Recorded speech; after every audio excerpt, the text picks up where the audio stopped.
Okay, today I kind of wanted to talk about a growing trend that I've been seeing in stories as far as main characters go and the type of stories that people are characters that people are telling for them. Let me move my thing over here. There we go.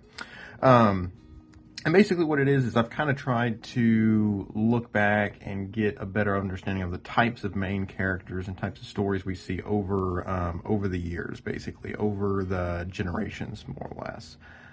So basically in the 80s, you had, this kind of main character, maybe a bit more the action hero, the larger than life, let's say. This would be your Jackie Chan's. I don't know if Jackie Chan was actually in the 80s, but Jackie Chan, Bruce Lee, and this does maybe bridge into the 70s a little bit as well. Bruce Lee, Sylvester Stallone, with Rocky.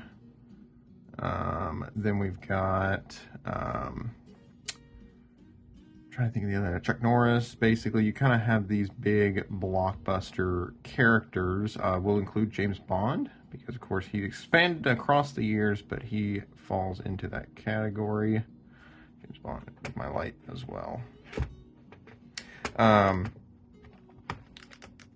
Yeah, let's see. Nope, not want to cooperate. There we go. But basically, the idea is that we can kind of, looking at all these characters over the years, you can generally see some sort of a trend as far as it goes. So kind of seeing what we are going to be seeing as far as the trend for now. Kind of what I would say, and I guess it really depends on kind of what genre you're talking about. Lately, I've been reading a lot of manga, basically a lot. That's kind of been the main thing I've been reading now. And so we see a trend in characters. So that's kind of specifically the one I'm going to talk about. So basically we've got kind of the 90s to the 2000s. Basically we've got a set of characters. We've got the classics that are still going on. We've got Luffy from One Piece. We've got Naruto from Naruto. We've got Ichigo from Bleach. We've got, let's talk about the other ones. We've got Gon from Hunter x Hunter. We've got, let's see, Natsume. We'll include him. Let's see, Natsume from Fairy Tail.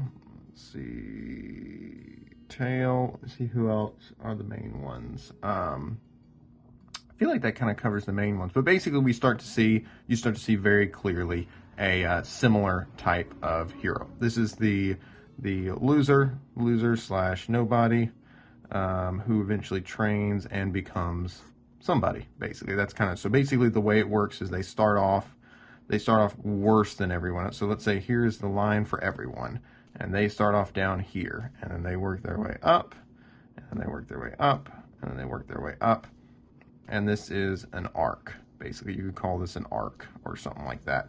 And then basically it will reset, and then we'll get a new villain, and then basically they'll start off here, and then here is the medium average where everyone is, and this is kind of the new arc. And it basically goes up from here until they reach up here, and then it resets and so forth. So basically they're constantly striving upward. This usually involves a lot of training arcs.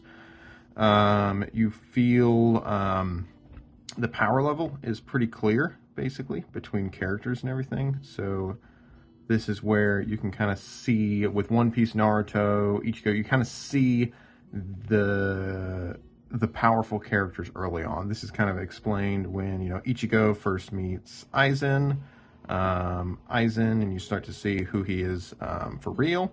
Start to see his true character. Naruto sees this when he encounters Orochimaru.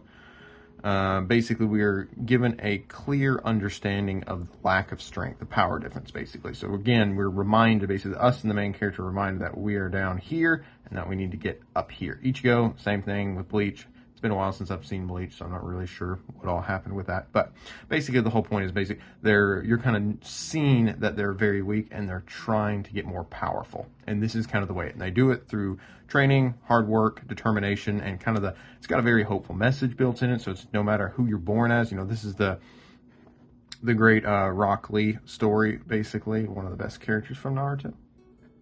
And basically, or one of my favorites, probably not best. One of my favorites, but basically it's the no matter what you're born, you can kind of strive and you can try and get stronger. Basically, you can get stronger no matter what the odds are, and that's kind of the typical main character. They're hopeful, they're kind of clueless, but they're just. They're a bit different from what I would call the Justice Man. Basically, Justice Man is kind of like your classic. Superman, basically. It's we're doing to do the right things because it's right, and there's this kind of clear sense of direction, basically. That's probably what I would define it as. So basically, we know what's right and what's wrong, and we're going to do what's right. End of story, basically. And this kind of doesn't really lead to too much delineation as far as kind of character. Usually it seems to be kind of a stronger character where it's like, listen, we don't need to deliberate about what's right and wrong. We know what to do, basically. We have a clear understanding. These characters are a bit more, obviously they're generally younger teenagers. That's usually where they start off as, but they don't know. Basically, they don't know where they're going. They don't have a clear direction. They're usually looking for the guidance from, the Obi-Wan character, based from there. The Luke Skywalker. They don't really know where they're going and everything, so they look to guidance, but then they kind of have this feeling and they kind of have this gut, in essence. But they don't have a clear, built-out Justice Man vision of right and wrong. That probably came out of the Cold War, basically. Some sort of Cold War or World War II sense, at least in the American literature and stories and stuff. This is kind of where this Justice Man sense came out of, more or less. So now we've got this. So now the question is, now it's been 20 years since the year 2000, and what we've got is we've got a whole new generation of stories that are coming up. And one interesting trend, again, I say trend because there's no rule for stories. Stories are however they are, so there's no rule for it. But the trend that I've noticed is what I would call the overpowered main character. And if you watch any of my videos on Mob Psycho, you kind of know a little bit about this. But basically the idea is where the main character is really powerful already. They kind of just start off up here, basically, which allows you to tell a different type of story. And kind of it kind of develops into a different thing. Now, there are very good examples of what is done for this, and I would say they're bad examples. So we're going to kind of go a little bit into that and just kind of talk about it because it's interesting. I think there's probably some social message in there. Probably, if I had to guess, it's people who want to feel in control. Because I think that's what a lot of these stories do, is they allow us to live a life that we feel we are currently not living. They allow us to live a life of danger, adventure, go on an adventure with friends, become a pirate, become a ninja, become a Grim Reaper, basically. Kind of go on another adventure and basically be in a Japanese D&D world, more or less. All of these characters are fulfilling fantasy, sort of allowing us to explore and that idea. So what the overpowered main character does is it lets us feel in control, basically. We don't have to know everything, but just in terms of power level, and this is how all these stories, the most important thing is this power level, basically, was how strong you are, and that's kind of how everything breaks down. The reason why is because that's how the conflict is resolved, basically. So the story, we're going to say story equals conflict, I think conflict plus potential to fail. I think that's what makes stories. And basically, so this is what the story is. This is the bare bones story. And then how this is resolved, though, and it's resolved however the story wants. So if we're a cooking show, it's resolved by cooking, and all the power level is measured by cooking. If it's a show about accountants and tax people, it's a show... Oops, I turned my light off. I wonder that was a lot darker. If it's a show about accountants and stuff, we're going to go into taxes, basically. We're going to whoever's best at tax law and everything like that. If it's taxidermy, we're going to do taxidermy. Cooking, there's a liar game where it's about reading people, manipulation, lying, basically, as well. And yeah, everything is pretty straightforward from there. But of course, in all of these, basically all of these, what it is power and strength, basically. These are Strength slash power and skill. When you fight, basically that's how you fight. You fight people and you win, and then that's how the conflict is resolved. And that's how the audience is going to measure this. They're going to measure every character in terms of their strength regarding the conflict resolution. Now, this can be broader and go into more areas as opposed to just, strength power. But a lot of these stories kind of focus on kind of one aspect. This is the Dragon Ball Z sort of deal. I can't believe I forgot Goku. We'll put Goku in here. DBZ. This is how the conflict is resolved, basically, but they kind of focus on one aspect. You can see this with Dragon Ball Z, where it kind of starts off as an adventure story and then it slowly turns into basically a Street Fighter story. Not bad. It's just that's what the guy was going for, and that's what he was after and everything from there. So that is kind of one aspect of it. It's an aspect to look at it as far as how to look at the story and measure everything. And know this is how your audience is going to be measuring everyone. It's along these metrics. So with an overpowered main character, excuse me, I think the allergies are starting to catch up with me now, is what we've got a metric for conflict resolution, but the main character's got it solved, basically. He's immediately like level 1, and it allows you to enjoy different things. So whereas if a character may not succeed, we get to watch them overcome. And basically the overcome is the part that we are interested in. Overcome the obstacle. This could be an antagonist. It could be anything like that. But basically, that's kind of what the story is about. They start off, below a level, but they're working up to overcome the obstacle. Another type of this one, the way I kind of view them, is basically we're enjoying our strength, basically. This is kind of just, we're above it, basically. I'm trying to think, what is that? Success, we're already strong. You just kind of enjoy your strength, basically. It's kind of like if you've trained, how to run a mile, or how to run a marathon, and then you go and run a mile. And you're just like, man, this is so easy by comparison. You still worked at it, and you get to enjoy your strength, though, basically. And these are just, again, no judgment or anything. These are just two different types of stories. We're after two different results. We're after two different outcomes. We want to make the audience feel two different ways, two different things. But this is kind of what it does. Now, to give you an example of what I mean by overpowered main characters, we've got One Punch Man. We've got that one. We got Mob Psycho 100, of course, by the same author. We've got Solo Leveling is one I'll probably talk about in the future.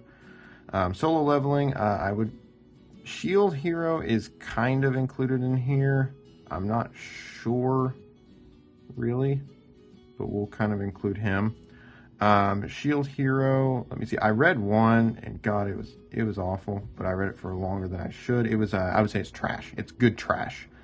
Immortal Swordsman, I want to say, what's the name? Again, I'm going to put a disclaimer by here that it's trash. And you're like, how could you have read that for any length of time? And it's like, well, maybe I was in a trashy mood. That it happens to the best of us.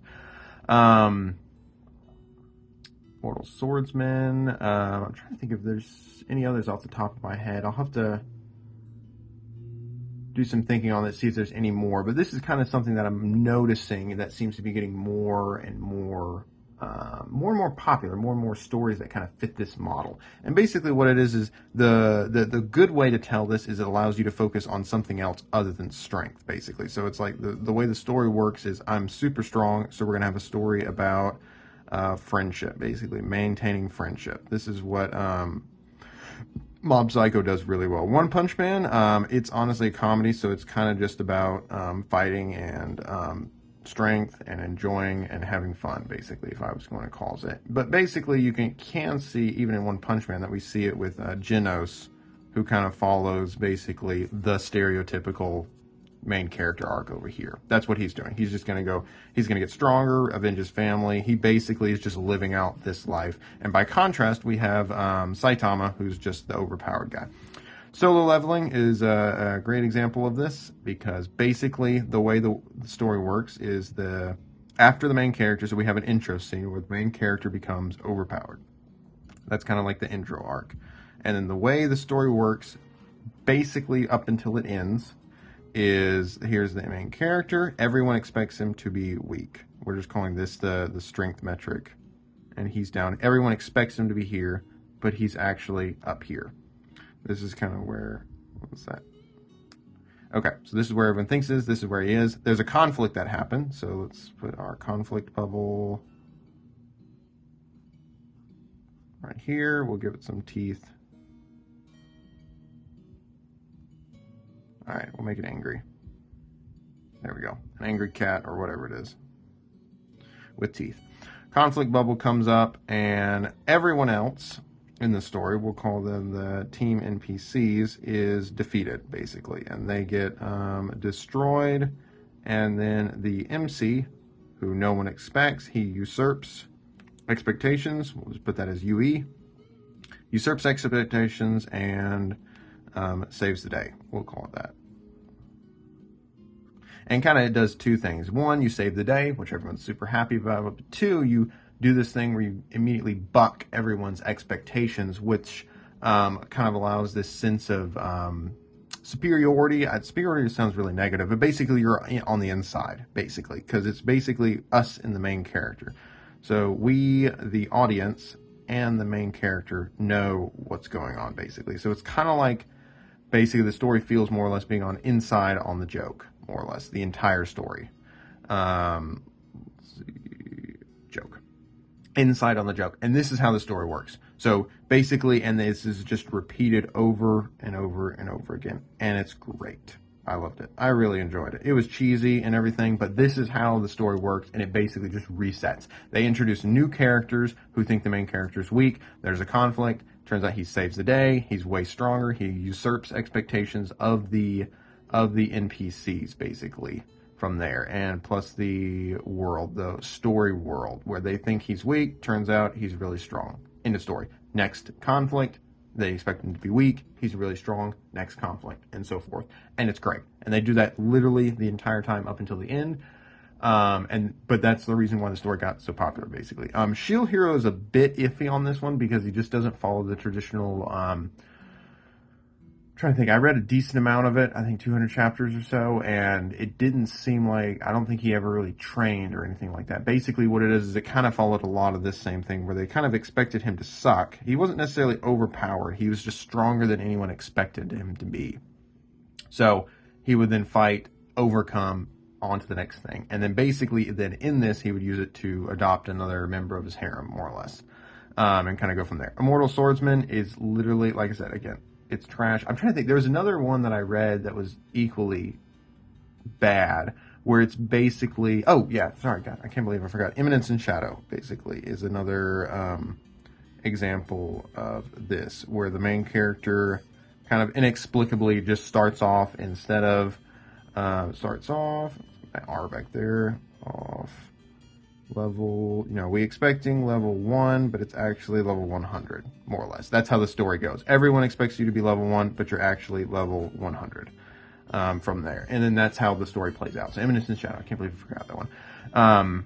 And these are big stories. I feel like a lot of these, now these are the two that are done very differently than the other ones, where there is kind of this superiority inside on the joke aspect of it, but Mob Psycho does a really good job of focusing on in my opinion, that's the Superman story done right, where Mob Psycho is not necessarily about the strength conflict. It's about friendship. It's about managing expectations. It's about finding your way in the world, trying to come to an understanding, and it's about defeating the bad guy. All of the above. It's just the difference is you think that Mob may lose, but he's actually he's really strong the whole time, and it's really, really fun just to watch him do his thing. So that's kind of how it works, basically. But one of the things that I just wanted to, I guess, highlight is just I'm seeing this train go through, and I'm enjoying it. I kind of would like to write my own story, because I think what happens is basically you have these stories get popular, they influence other people, and then people copy them. Or people copy them because they think it's big, and they're trying to get in on this. This is kind of the reason why the Luffy Natsume is basically a carbon copy of Luffy, basically. There's not even down to being hungry all the time, and going above and beyond for his friends and all that stuff. He's literally just he's a carbon copy of it. And it's kind of like, well, that's pretty unoriginal, but it works. There's a reason why everyone copies something, is because it works. And that's ultimately what it comes down to. It works, and so everyone's going to do it. Kind of end of story from there.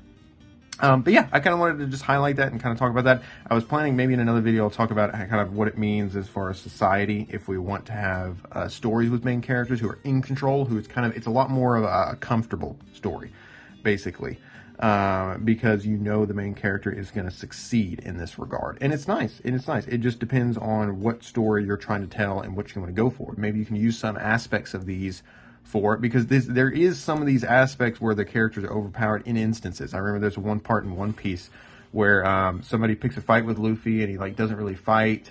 I can't remember the guy. It was in a bar scene, and they don't realize who Luffy is, and then him and Zoro just smash the guy to smithereens, and they're like goading them into it because they think they're weak and they're trying to lord it over, and Luffy just smashes them, and it's super satisfying because you're seeing the bully get their just desserts. From there, more or less. So, there you go. But yeah, I hope you guys enjoy this one. Hope you learned something. And I'll probably talk about this more down the road. I kind of just want to highlight this trend and kind of aspect that I'm noticing. And I will see you guys in the next one.